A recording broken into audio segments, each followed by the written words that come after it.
Hello everyone, this is Siege and Ovo 992 and today we're back for another brand new video and it's transfer deadline day, people, so you know what that means. That's going to be about 17 videos uploaded in the next 25 minutes. Hope you're ready for all of it, people, but I think that's actually the best strategy for the outlay of today's uploads. Rather than uploading everything at once and discussing every little detail and all the exciting things that's happening, everything all at once, it's better to break it down. That way you can see what you want to see and the videos are less messy and, more importantly, not taking up 50-60 minutes of your actual time. And I thought, where else will I start besides a centre mid position, people, because it's been so damn. Of course we had to start with the centre mid, because you think about it, when was the last time we actually spent real money on a centre mid, people? Edu, people, centre mid. Remember that key phrasing right there. And gone back to then, people, I was less grey, I was spry, I was able to get up off chairs without making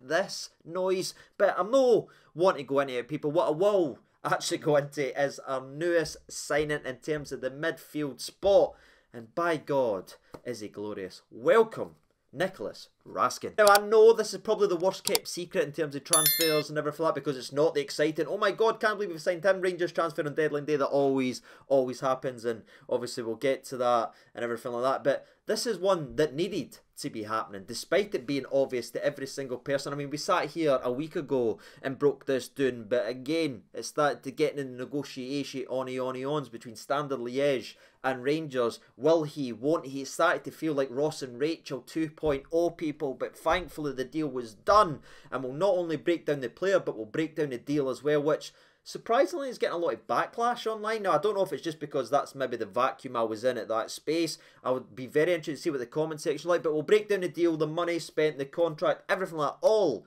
in today's video. So, if you want to talk about a centre mid, you're on the right video, and let's get into it. And addressing the previous video, by the way, just the exact same as the Todd video. I'll try and bring you the information that's key from a video that you might have seen, but also sprinkle in some new information as well. So that way, if you've seen the previous rumour video, you're not going to be sitting bored hearing the exact same thing. But also on the other end, if you didn't click on that video because you don't want to get excited in Rangers rumours, I know there's a certain amount of people out there that don't click on the rumour video, you won't miss out on any key information. I'll try and branch it as best as I can to give you the right information that you need to know about our newest centre mid. And you could probably tell by the face, people, I'm extremely excited about this signing. If there's been a signing at this club for the last couple of years that I'm most excited about, is definitely this one, because of how badly and how much we've needed a player like this for so long. To finally get it is just damn exciting, and I don't really know where I should start. Should we start with the deal? Should we start with the player? What do you want? Now, I love that I asked that in real time, people, despite the fact that I'm sitting staring at a bright light gone right into the eyelids, and obviously I'm here by myself, but hopefully you did answer down in the comment section below, and hopefully I'll guess the right way, because I imagine you want to know about the player first before we sink our teeth into the deal. And again, I'll try and keep this a little bit shorter, as we obviously made a 50-minute video, but I'll tell you what you need to know about our newest signing. Nicolas is a 21-year-old Belgian midfielder who is comfortable on left, right foot. He's a modern day footballer. I know you've heard me say that many times, people, but that is truly what he is. And if you look at the midfield position, if you want to get a quick summary of what he is, his nickname in football is the Pitbull.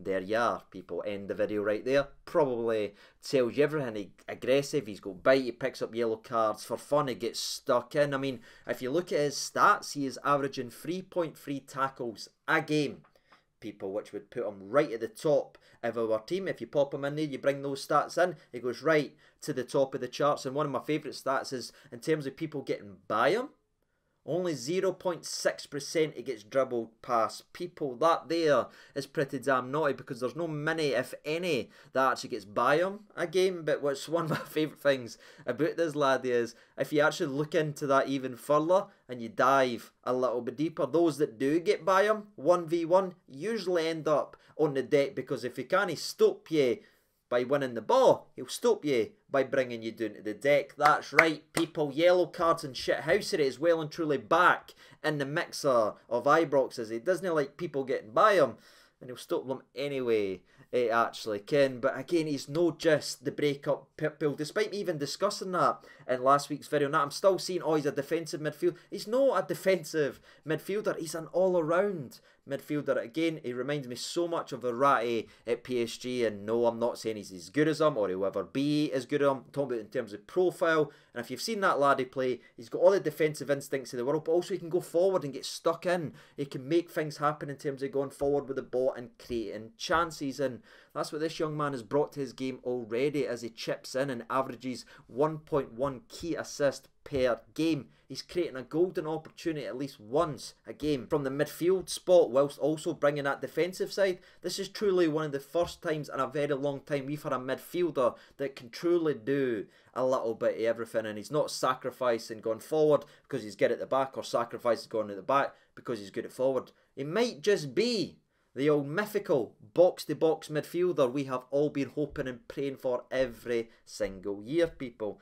Fingers crossed he brings what he's done already in his young career to Rangers, because if he can and he can perform like that, we've got our guy, and he might just be him. And if you're not sold on the talking, you might be sold in the stats, because I think a lot of that is actually backed up. So let's go ahead and talk about it. Obviously, before joining Rangers, he had played 18 games in all competitions in which he had managed 1 goal, 4 assists and a cheeky 3 yellow cards, which are quite low for him actually in 18 games. So there's a wee bit of progress in that department. But just looking at that, right, and you're looking at that at face value, that's a centre midfielder who's got 5 goal contributions in 18 games, people. That's what? A goal or assist in nearly every 3 games. Compare that to what we've had for so damn long. That is absolutely terrifying, people. And again, no disrespect to Standard Liège, but they are now exactly favourites in every single games. And pulling back to a previous stat of getting 1.1 key pass a game, if you bring that to Ibrox, and he's got the opportunity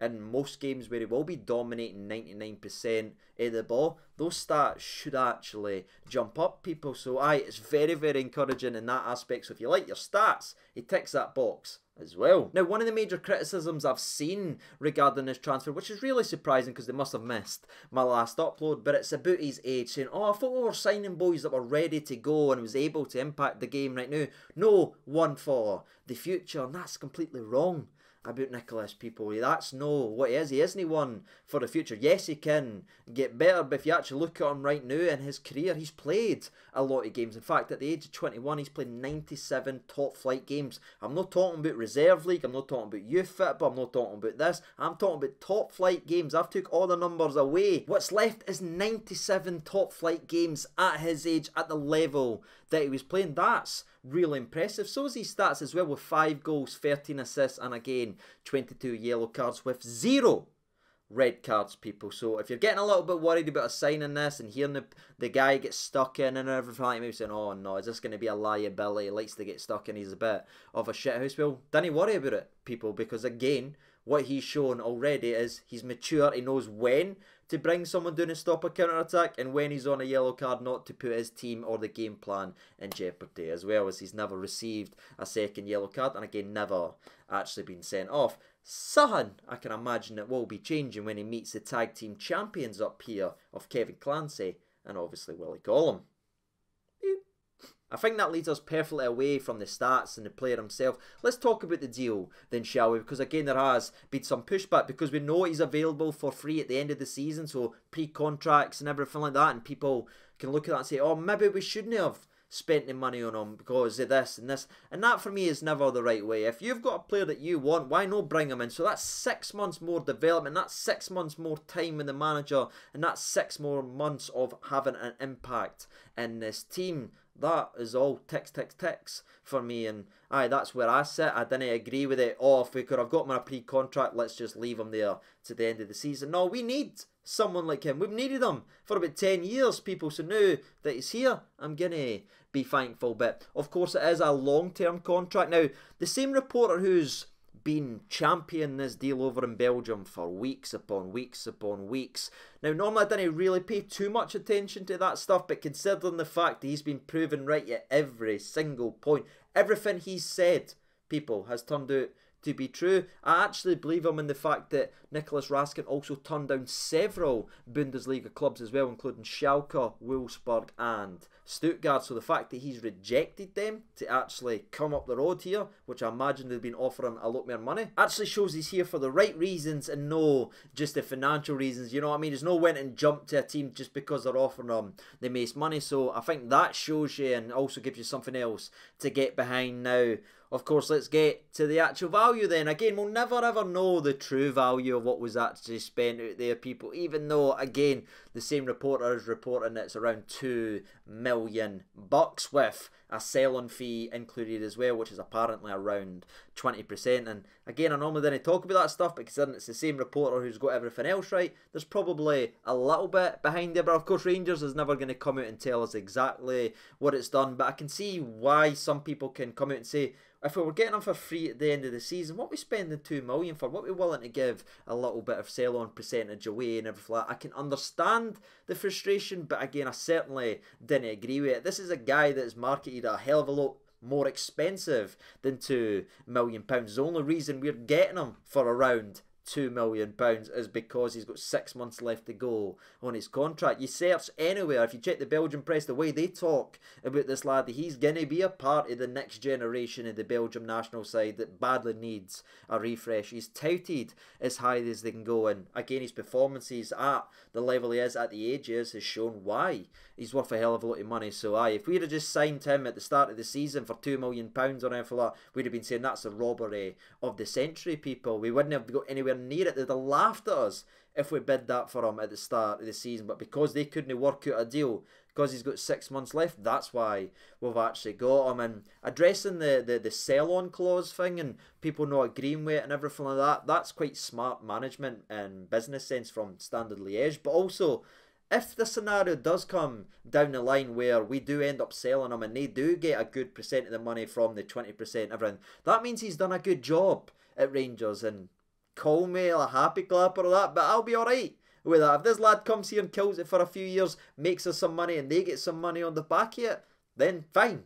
It's worked out, people. So I didn't see the uproar about that. If I'm honest with you, that's what we've been doing. We've been doing it with the Charlie McCanns. That's what we've been doing with people we've been selling. So because someone else has done it to us, that's fair enough. We've done it with Aribo. We've done it with Bassey. So that's my opinions on that. And yeah, I'd have paid anything for this lad, genuinely. This for me is the most excited I've been about an actual signing at this football club for so damn long, and now I'm just going to cross everything that it actually works out. But aye, that's everything. That's the player, that's the numbers, that's the deal broken down. That's my opinion on the sell-on fees and everything that's included in the actual deal. And of course, he signed a long-term agreement. And aye, that's honestly everything, people. That's the stats, that's the player, that's the deal broken down. That's my reaction to the potential money we've signed and the sell-on fees and the uproar and everything about that. That's everything that I need to know. And you can probably tell this is the most excited I've been about a signing for a very long time. I cannot wait to see the laddie play for Rangers, and I just hope and pray that he be as successful as he was previously where he is now, and just takes his team to the next level. Michael Beale's been after him for a very long time and watching this player for a long time. So I can't wait, people. What about you? Let me know your thoughts and opinions down there in the comment section below, and I'll see you in like 15 minutes when I go and record the next video. Take care of yourselves, everyone. All the best, and bye.